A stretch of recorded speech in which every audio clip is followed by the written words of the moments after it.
Hello, and welcome to Something for Kids, storytelling for the young and the young at heart. My name is Father Steve Demuth. I'm rector of Historic Holy Trinity Church of Covina, and I want to welcome you to this time of storytelling. We are reading a wonderful book, and we are actually almost 2/3 of the way through of C.S. Lewis's The Lion, the Witch, and the Wardrobe, which has been one of my favorite books since I was a teenager. And if you enjoy this story, the good news is that C.S. Lewis wrote a total of 7 books in this same magical place called Narnia, and they're called the Chronicles of Narnia.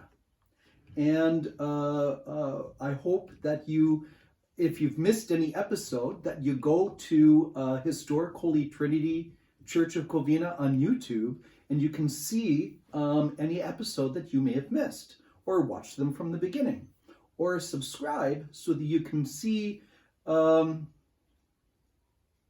the other things that we have to offer as well online. So what we normally start with is what have you done today? And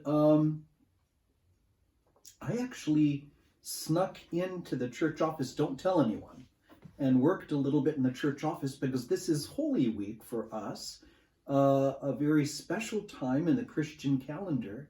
And today I was preparing for our services of Maundy Thursday and Good Friday, Holy Saturday, and finally the Sunday of the Resurrection, Easter Sunday. And so that's what I did today. Maybe you can share what you were doing today as well in the comments below.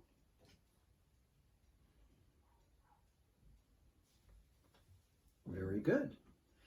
So let's get ready to read. If I remember correctly, when we were reading yesterday, something strange had happened. Oh, yes, Demak. Okay. The White Witch was trying to intercept the children before they got to Aslan at the stone table.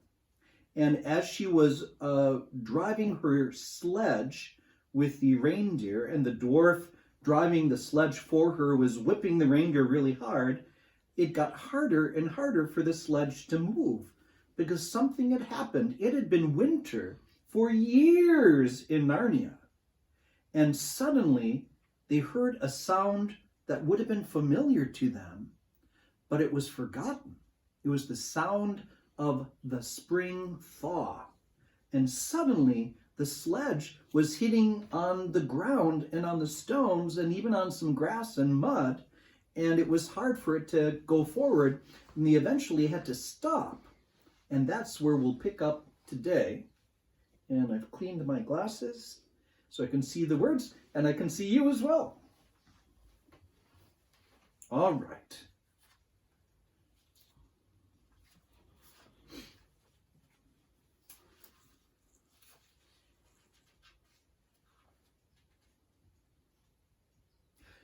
The dwarf obeyed, and in a few minutes, Edmund found himself being forced to walk as fast as he could with his hands tied behind his back.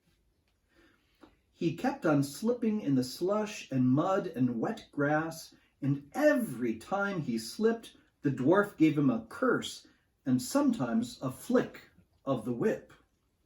The witch walked behind the dwarf and kept on saying, "Faster, faster!" Every moment, the patches of green grew bigger, and the patches of snow grew smaller. Every moment, more and more of the trees shook off their robes of snow. Soon, wherever you looked, instead of white shapes, you saw the dark green of firs or the black prickly branches of bare oaks and beeches and elms. Then the mist turned from white to gold and presently cleared away altogether. Shafts of delicious sunlight struck down onto the forest floor, and overhead you could see a blue sky between the treetops. Soon there were more wonderful things happening.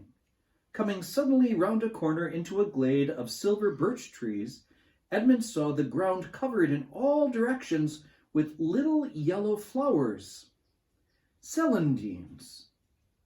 The noise of water grew louder. Presently they actually crossed a stream. Beyond it they found snowdrops growing.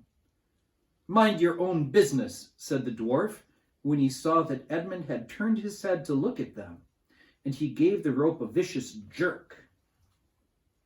But of course this didn't prevent Edmund from seeing.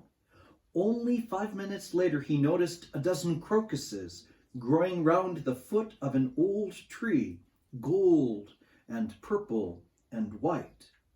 Then came a sound even more delicious than the sound of water. Close beside the path they were following, a bird suddenly chirped from the branch of a tree.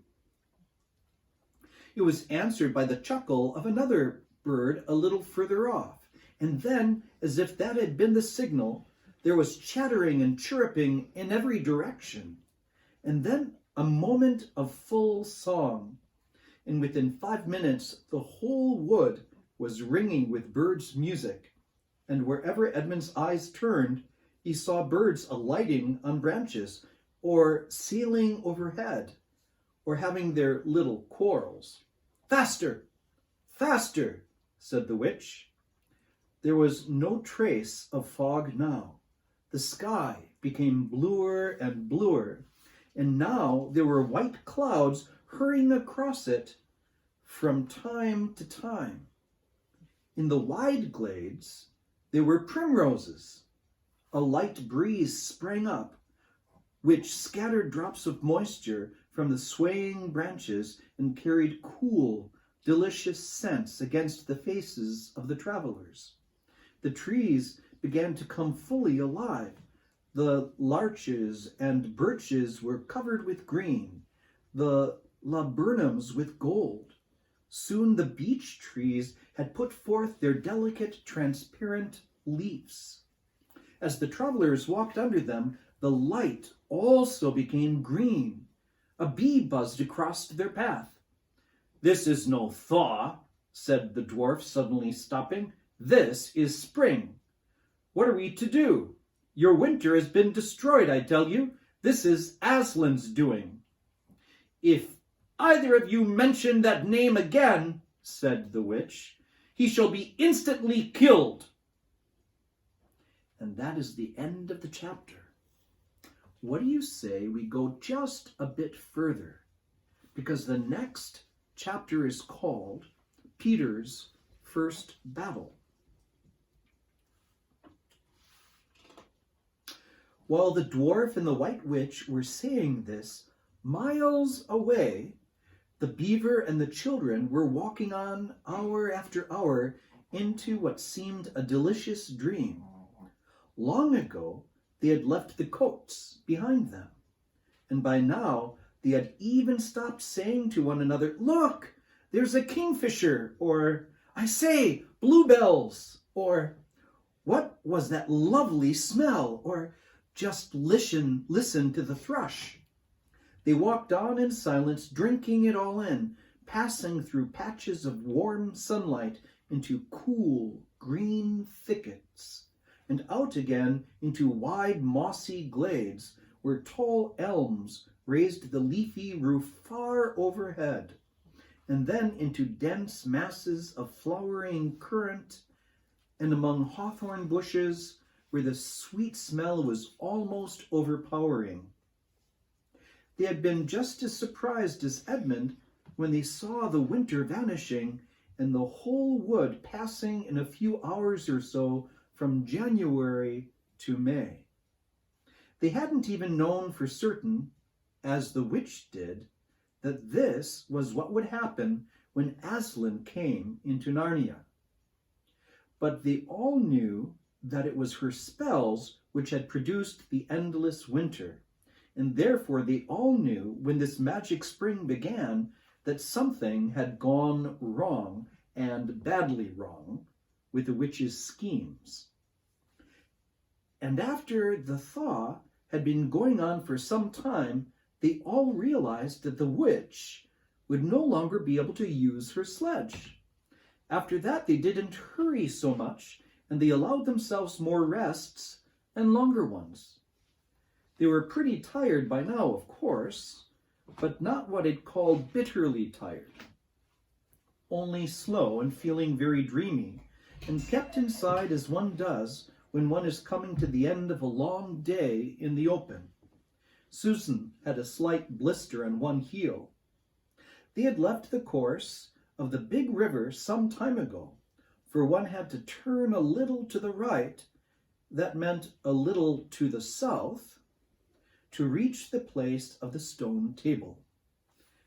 Even if this had not been their way, they couldn't have kept to the river valley once the thaw began. For all that melting snow, the river was soon in flood. A wonderful, roaring, thundering yellow flood, and their path would have been under water.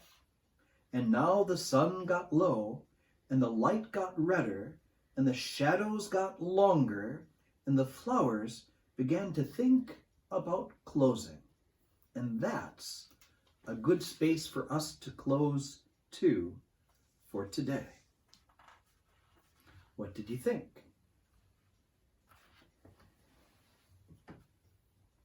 I think it's a roaring good story. I think that you're excited to go on a little further tomorrow. We'll see what happens. Now, tomorrow is Maundy Thursday, so we will not be doing a live something for kids, but we will pre-record tomorrow and place it on the Facebook page and the YouTube channel directly at 7:30. And then you'll be able to see them at your convenience. So you can see it on Facebook at 7:30, and then you can see it on our YouTube channel, Historic Holy Trinity Church of Covina, at the same time or a little earlier. But don't forget, tomorrow is Maundy Thursday, so we have our Maundy Thursday liturgy and Mass at 6 p.m., followed by our vigil before the altar of repose. Now, I've been waiting to get to this part all day because I wanted to share something very special with you. Usually at the end of our time together after the story, we share with one another what we are grateful for. We count our blessings together. And I want to share with you something that I think is so neat. Just outside our front door, way up in the eave of the roof, there is a swallow's nest, or a long-tailed bird that looks like a swallow's nest. And a few years ago, a brave swallow came and began to create its very beautiful nest. And it came back the next year, and the next, and the next. And each year it comes back, not too long thereafter, we hear the voices of little ones. Wonderful little tiny high-pitched chirp, chirp, chirp, chirp, chirp, chirp, chirp, chirp, chirp. And the parents fly out to make sure that when someone's coming by, they'll do no harm. So we don't go near the nest. We go in the house quickly and shut the door because we don't want to scare them. But it is really quite lovely to hear that sound. Not only does it remind me of spring and the hope of spring, but it reminds me of new life. There is always new life, even after the cold of winter, or after a long dark night, or even in difficult times, there is always signs of new life. Perhaps you can share with me while we're singing our song, what signs of new life, what blessings, what things you are grateful for. When I'm worried and I can't sleep, I count my blessings instead of sheep, and I fall asleep counting my blessings. When my bankroll is getting small, I think of when I had none at all, and I fall asleep counting my blessings. I think about a nursery and I think of curly heads, and one by one I see them as they slumber in their beds.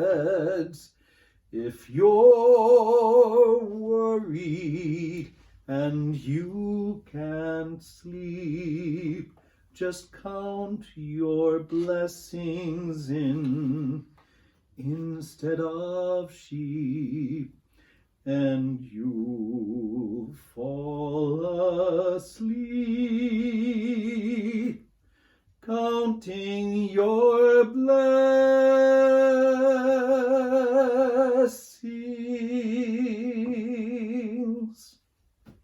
Thank you so much for tuning in. Good night, and God bless.